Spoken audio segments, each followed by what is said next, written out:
really. Yo mga par, kamusta? Ang reaksyon ni Tyson Fury. Pero bagong lahat mga idol, suportahan nyo naman ang ating channel. Maraming salamat po.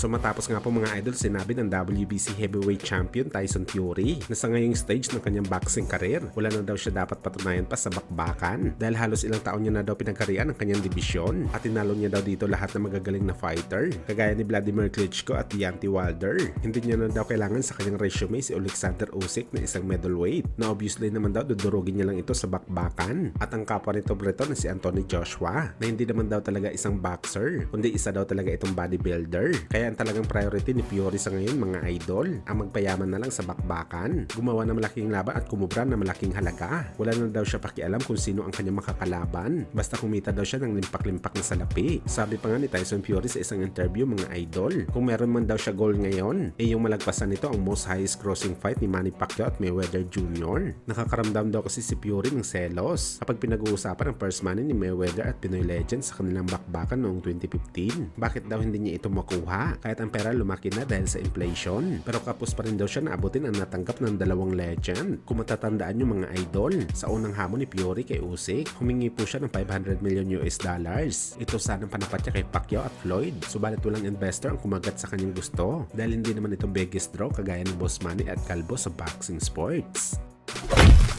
Sa kabilang banda naman mga idol, matapos nga po brutal na sinabi ni Terence Crawford na baka isang laban na lang daw ang natitira sa kanya bilang isang professional boxer at tuluyan na ito magretero sa boxing sports. At isa nga sa mga rason ni Crawford, gusto niya daw na siya ang magretero sa boxing sports. Hindi ang boxing sports ang magpaparetiro sa kanya. Kumbaga hindi niya nahihintay na mabugbog o di kaya madurog siya sa bakbakan saka ito mag-retired. At obviously ang last fight ni Crawford mga idol, mukhang hindi na talaga magtatagal dahil kasado na nga ang kanilang rematch na Errol Spence. Pinaplansya na lang talaga para maging official ang bakbakan. Kaya ibig sabihin nito mga idol, kunting panahon na lang rin ang nalalabi bilang number 1 pound per pound boxer si Crawford. At isang napakagandang balita to mga idol para sa Japanese monster na Oya Inoue para maging ganap na number 1 best boxer sa buong mundo. Si Terence Crawford lang naman talaga kasi mga idol ang tanging balakid kay Naoya Inoue para maging number 1. Malabo talaga kasi malagpasan ng Hapones ang American fighter dahil mas angat talaga si Crawford sa lahat ng bagay kay Inoue, lalo na kapag uusapan ang mga bigati na pangalan na tinalo nila sa bakbakan. Hindi pa ganun kasolid ang resume ni Inoue. Tayong si Donaire at Fulton pa lamang ang fighter na talagang masasabi natin na may pangalan na tinalo ni Inoue sa boxing sports. Sabi pa nga ng mga ilang boxing experts mga idol,